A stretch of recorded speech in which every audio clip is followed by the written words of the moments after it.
अगली बार तेलंगाना के लोग कांग्रेस और बीआरएस की वादा खिलाफी और इनकी परिवारवादी राजनीति से तंग आ चुके हैं। इसलिए भी तेलंगाना की जनता बदलाव चाहती है। साथियों, बीजेपी का हमेशा ये मंत्र रहा है, राज्य के विकास से देश का विकास। आज जब भारत विकसित होने के लक्ष्य की तरफ तेजी से आगे बढ़ रहा है, तो तेलंगाना की भूमिका भी बहुत बड़ी है। हमारा तेलंगाना, हमारा हैदराबाद विकसित भारत की यात्रा को गति दे, ये केंद्र की बीजेपी सरकार का, एनडीए सरकार का निरंतर प्रयास है।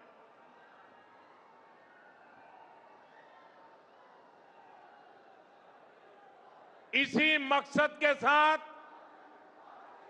थोड़ी देर पहले मुझे हजारों करोड़ रुपए के प्रोजेक्ट्स का शिलान्यास करने का अवसर मिला। साथियों, अभी देश भर में 14 इंडस्ट्रियल कॉरिडोर पर काम चल रहा है। उसमें से एक यहां तेलंगाना में बनने जा रहा है। जहीराबाद इंडस्ट्रियल एरिया में व्हीकल मैन्युफैक्चरिंग से लेकर फूड प्रोसेसिंग तक इंडस्ट्री का एक आधुनिक इकोसिस्टम बन रहा है। ये लाखों युवाओं को रोजगार देने का काम है। ये इंडस्ट्रियल एरिया यहां के किसानों, यहां के मिडिल क्लास के लिए एक नया वरदान बनकर आएगा।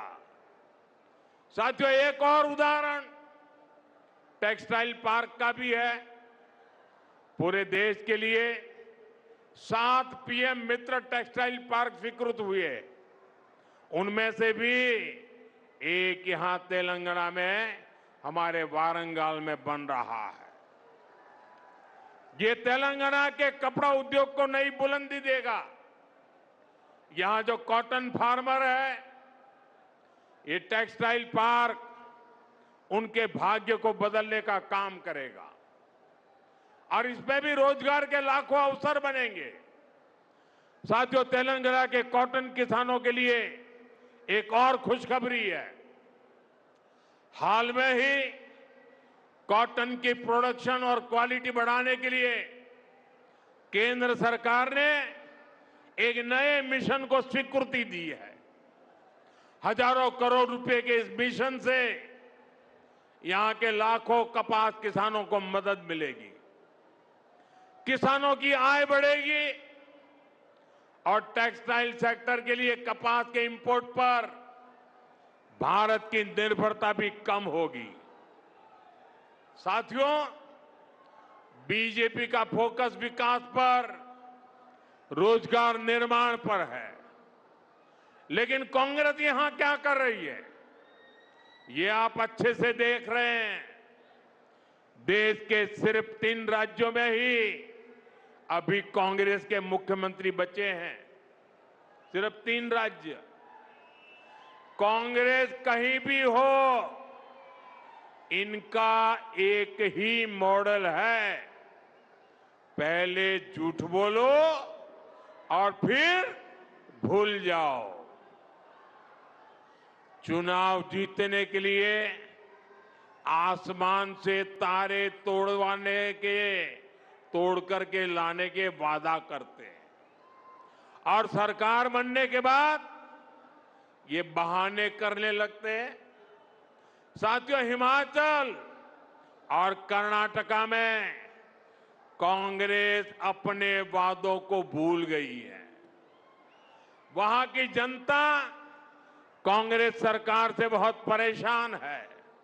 यहां तेलंगाना में भी यही सब चल रहा है।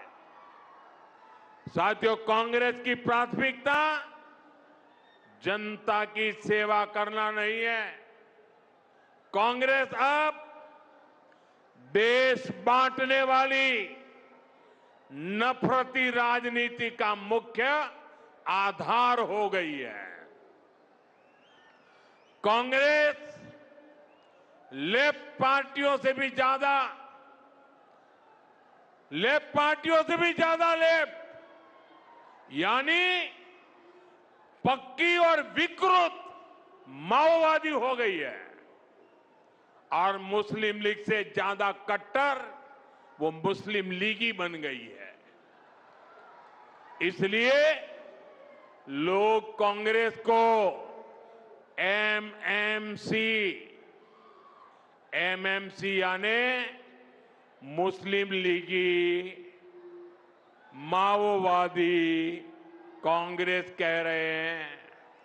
ये मुस्लिम लीगी माओवादी कांग्रेस है। साथियों, देश को माओवादी आतंक के कारण इतना नुकसान हुआ है।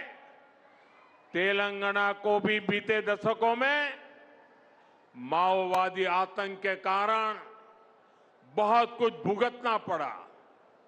माओवादी आतंक इतने वर्षों तक इसलिए देश में चलता रहा क्योंकि कांग्रेस और लेफ्ट जैसे कुछ राजनीतिक दलों ने इसको लगातार वैचारिक हवा दी। लेकिन दुर्भाग्य देखिए, आज जब माओवादी आतंक अपनी अंतिम सांसें गिन रहा है, तब भी ये लोग माओवाद को, नक्सलवाद को बचाने में लगे हैं। बीते 11-12 सालों में कांग्रेस के शाही परिवार ने लगातार कोशिश की है कि माओवादी आतंक के खिलाफ एक्शन न हो। साथियों, मैं जानता हूं कि तेलंगाना की जो पुलिस है उसको अगर खुली छूट मिलती तो मुझे पक्का विश्वास है ये पुलिस अपनी ताकत से केंद्र की नीतियों के साथ कदम मिलाकर अगर वो चलती तो बहुत पहले ही माओवादी आतंक का खात्मा हो चुका होता। लेकिन इन लोगों ने साथ नहीं दिया। इसलिए देश को माओवादी आतंक को पूरी तरह कुचलने में इतना वक्त लग गया। साथियों, बीजेपी एनडीए के प्रयासों से अब तेलंगाना माओवादी आतंक से मुक्त हो रहा है और इसलिए तेलंगाना में बीजेपी की सरकार बननी और भी जरूरी हो गई है। बीजेपी की सरकार यहां नई सोच, नए विजन और नए कमिटमेंट के साथ सरकार चलाएगी, जिसका लक्ष्य होगा विकसित तेलंगाना। साथियों, आज भारत तेजी से विकसित होने के लक्ष्य की तरफ आगे बढ़ रहा है, लेकिन इस समय भारत कई विराट चुनौतियों का मुकाबला भी कर रहा है। साथियों, कोरोना काल के दौरान ही दुनिया सप्लाई चेन के बहुत बड़े संकट से गिर गई थी। कोविड के बाद यूक्रेन में युद्ध शुरू हो गया, उसने दुनिया की परेशानियां और बढ़ा दी। फूड, फ्यूल, फर्टिलाइजर, इन तीनों चीजों पर गंभीर प्रभाव पड़ा। बीते 5-6 वर्षों में इस संकट से निपटने के लिए हमारी सरकार निरंतर प्रयास कर रही है। आपको याद होगा, उस समय और आज भी फर्टिलाइजर की एक बोरी दुनिया में 3-3 हजार रुपये में बिक रही थी। एक बोरी का 3,000 रुपया। कितना? आप बताएंगे एक बोरी का कितना? आंकड़ा नहीं, बोलिए मुंह से। 3,000 रुपया एक बोरी का। कितना? एक बोरी का कितना? एक बोरी का कितना? और भारत के किसानों को वही खाद की बोरी 300 से भी कम रुपये में दी जा रही है। 3,000 के सामने 300 रुपये में। सप्लाई चेन की इन मुश्किलों के बीच पिछले 2 महीने से हमारे पड़ोस में ही इतना बड़ा युद्ध चल रहा है। इसका असर पूरी दुनिया पर पड़ा है और भारत पर तो और भी गंभीर असर हुआ है। साथियों, भारत के पास बड़े बड़े तेल के कुएं नहीं है। हमें अपनी जरूरत का पेट्रोल, डीजल, गैस, ये सब बहुत बड़ी मात्रा में दुनिया के दूसरे देशों से, बाहर से मंगाना पड़ता है। युद्ध की वजह से पूरी दुनिया में पेट्रोल, डीजल, गैस और फर्टिलाइजर के दाम बहुत अधिक बढ़ चुके हैं, आसमान को भी पार कर गए हैं। अड़ोस पड़ोस में देशों में क्या हाल है वो तो अखबारों में आता है।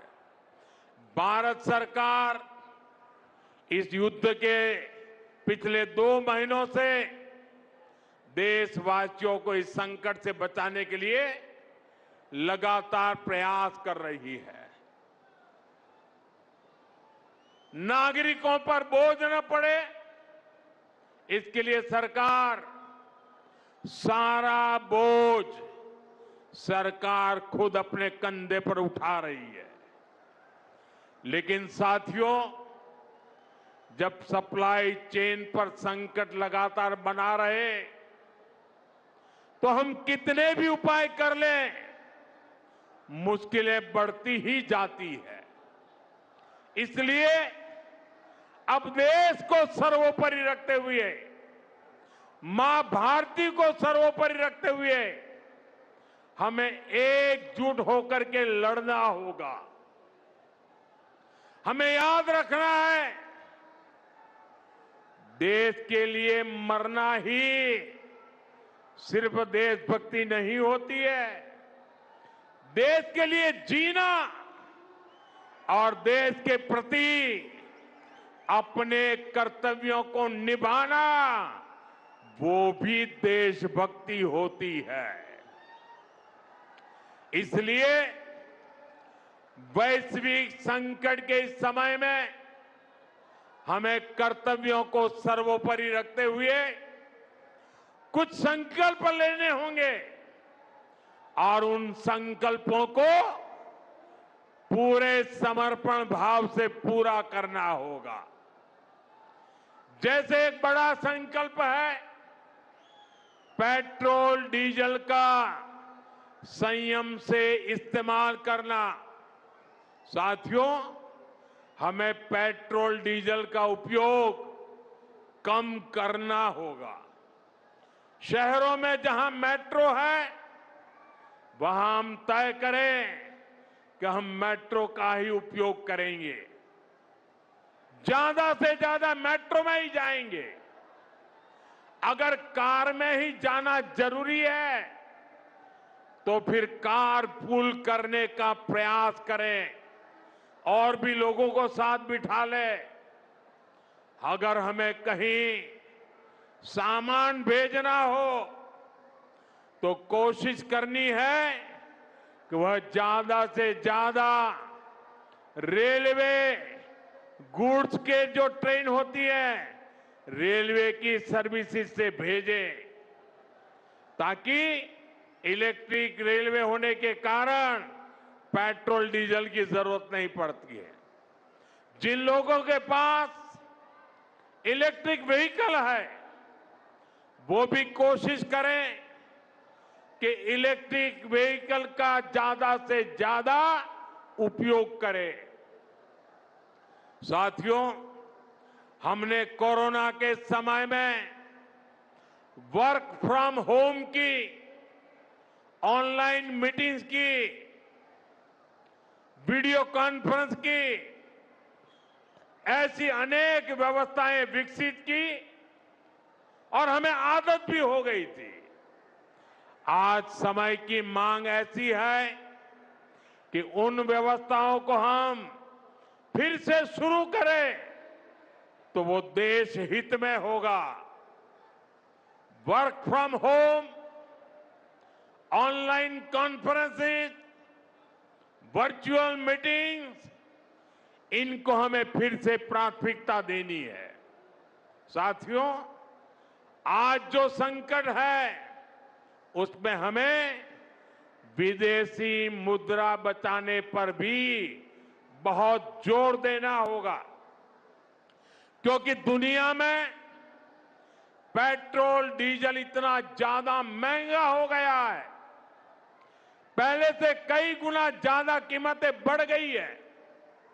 तो हम सबका दायित्व है कि पेट्रोल डीजल की खरीद पर जो विदेशी मुद्रा खर्च होती है, पेट्रोल डीजल बचाकर हमें वो मुद्रा भी बचानी है। इसके लिए हमारे छोटे छोटे प्रयास भी देश की बहुत मदद कर सकते हैं।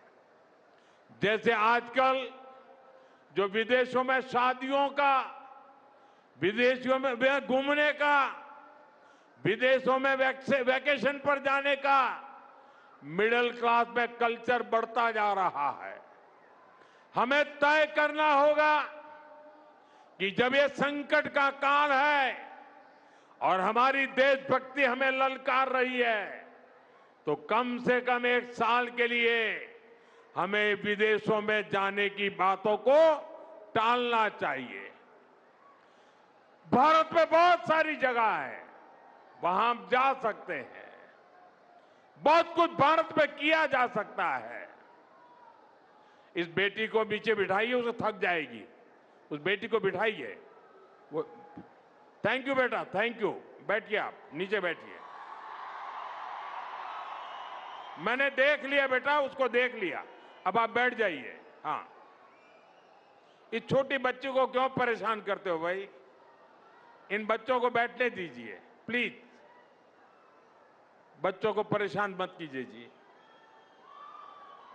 साथियों, हमें विदेशी मुद्रा बचाने के जो भी रास्ते हम लोग अपना सकते हैं, हमें बचाना होगा। साथियों, गोल्ड यानी सोने की खरीद एक और पहलू है जिसमें विदेशी मुद्रा बहुत अधिक खर्च होती है। एक जमाना था जब संकट आता था, कोई युद्ध होता था, तो लोग देश हित में सोना दान दे देते थे। आज दान की जरूरत नहीं है, लेकिन देश हित में हमको ये तय करना पड़ेगा कि साल भर तक घर में कोई भी फंक्शन हो, कोई भी कार्यक्रम हो, हम सोने के गहने नहीं खरीदेंगे, सोना नहीं खरीदेंगे। विदेशी मुद्रा बचाने के लिए हमारी देशभक्ति हमें चुनौती दे रही है और हमें इस चुनौती को स्वीकार करते हुए विदेशी मुद्रा को बचाना होगा। साथियों, ये समय एक और बड़े सबक का भी है। एक समय था जब हम कॉपर एक्सपोर्ट करते थे, लेकिन आज भारत के सामने स्थिति ऐसी बन गई कि अब हमें कॉपर को भी इंपोर्ट करना पड़ता है। हमारे देश में हड़तालें करवाकर कॉपर प्लांट्स को ठप करवा दिया गया और अब हालत ये हो गई कि हमें कॉपर बाहर से मंगाना पड़ता है और उसमें विदेशी मुद्रा खर्च होती है। इसलिए मैं ऐसे सभी श्रमिक समूह मजदूर संगठनों से भी कहूंगा कि हमें ऐसी बातों का जरूर ध्यान रखना चाहिए। भारत को आत्मनिर्भर बनने से जो भी कदम रोकते हैं उनमें हमें दूरी बनानी होगी और जो लोग ऐसी साजिशों में जुटे हैं उन पर भी कड़ी नजर रखनी होगी। मैं देश की अदालतों से भी आग्रह करूंगा कि ऐसी स्थिति आने पर देश हित में हमें कोई ना कोई रास्ता निकालने की तरफ बढ़ना चाहिए। साथियों, ऐसे ही खाने के तेल का भी है। इसके आयात के लिए भी बहुत बड़ी मात्रा में हमें विदेशी मुद्रा खर्च करनी पड़ती है। हर परिवार अगर खाने के तेल में खाने का तेल का जो उपयोग करता है अगर वो कुछ कमी करे, मैंने बार बार कहा है 10% कम करो। अगर हम तेल खाना कम करें ना तो भी वो देशभक्ति का बहुत बड़ा काम है। आप देश सेवा में योगदान दे सकते हैं और इससे देश सेवा भी होगी और देह सेवा भी होगी। इससे देश के खजाने का स्वास्थ्य भी सुधरेगा और परिवार के हर सदस्य का स्वास्थ्य भी अच्छा रहेगा। साथियों, विदेशी मुद्रा की खपत वाला एक और सेक्टर हमारी खेती है। हम बहुत बड़ी मात्रा में बाहर से केमिकल फर्टिलाइजर इंपोर्ट करते हैं। केमिकल फर्टिलाइजर खेती के कारण हमारी धरती मां को बहुत पीड़ा हो रही है। हमारे खेत बर्बाद हो रहे हैं। अगर आज हम अपने खेत को नहीं बचाएंगे तो भविष्य में फसलों पर भी खतरा आ जाएगा। इसलिए बहुत जरूरी है कि हम केमिकल फर्टिलाइजर की खपत 25%, 30%, 40%, 50% उसको घटाए, आधी कर दें और हम उसके साथ साथ नेचुरल फार्मिंग की तरफ बढ़ें। हम फर्टिलाइजर का उपयोग कम करके विदेशी मुद्रा भी बचा सकते हैं और साथ साथ अपने खेत को बचा सकते हैं, हमारी ये धरती मां को बचा सकते हैं और यह हमें करना ही होगा।